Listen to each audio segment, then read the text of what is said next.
विक्रमादित्य का आनी के विधायक को मक्काझंडू कहना दुर्भाग्यपूर्ण। कश्यप।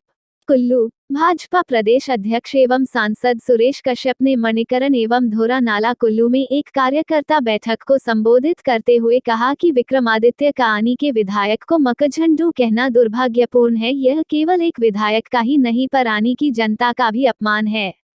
उन्होंने कहा कि कांग्रेस पार्टी इन उपचुनावों में अपनी सीमा को लंघ रही है। जिस प्रकार से उन्होंने लगातार सेना और सेना के वीर योद्धाओं का अपमान किया है, उसके लिए प्रदेश की जनता उन्हें कभी माफ नहीं करेगी।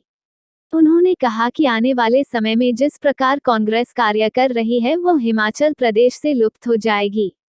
उन्होंने कहा कि प्रधानमंत्री नरेंद्र मोदी एवं मुख्यमंत्री जयराम ठाकुर की सरकार ने भारत और हिमाचल प्रदेश में अच्छा काम किया है। विकास की गति इन सरकारों ने बढ़ी है, जिसको कांग्रेस के नेता देखना नहीं चाहते। वो बेतुकी बयानबाजी करके जनता का ध्यान भटकाने में लगे हैं, पर जनता जागरूक है। उन्हें पता है कि कांग्रेस पार्टी ने किस प्रकार से हिमाचल प्रदेश के विकास की गति में विघ्न डाला था।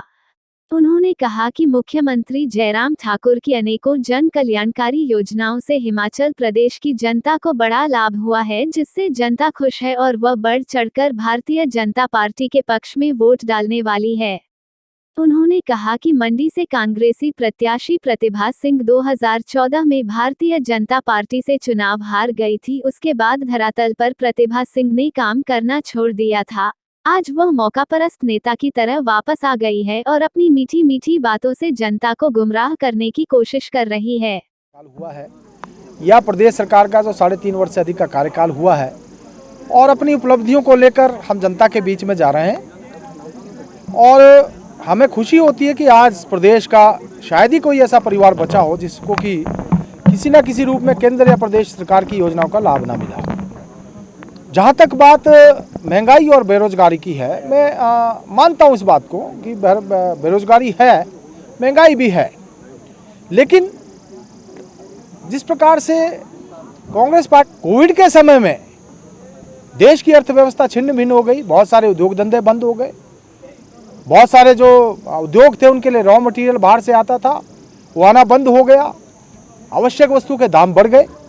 दूसरी बात, जहां पेट्रोल डीजल और गैस की बात करें तो हम विदेशों से आयात करते हैं और हम ये जानते हैं कि जब वैश्विक स्तर के ऊपर दाम घटते हैं तो यहाँ भी दाम घट जाते हैं, जब वैश्विक स्तर पर बढ़ते हैं तो यहाँ भी दाम बढ़ जाते हैं।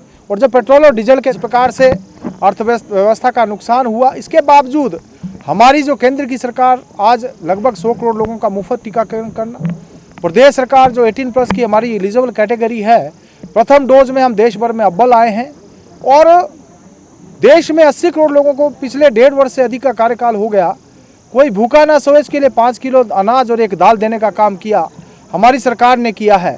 और इसी प्रकार से प्रदेश की सरकार ने भी सुनिश्चित किया है कि चाहे टीकाकरण की बात हो या फिर कोविड से लड़ने के लिए जो आवश्यक वस्तुएं हैं उसमें, चाहे ऑक्सीजन की बात हो, वेंटिलेटर्स की बात हो, चाहे हमारे जो ऑक्सीजन प्लांट्स की बात है, बेड्स बढ़ाने की बात है या टीकाकरण की बात है, उसमें प्रदेश सरकार जो है बहुत बढ़िया ढंग से कार्य कर रही है।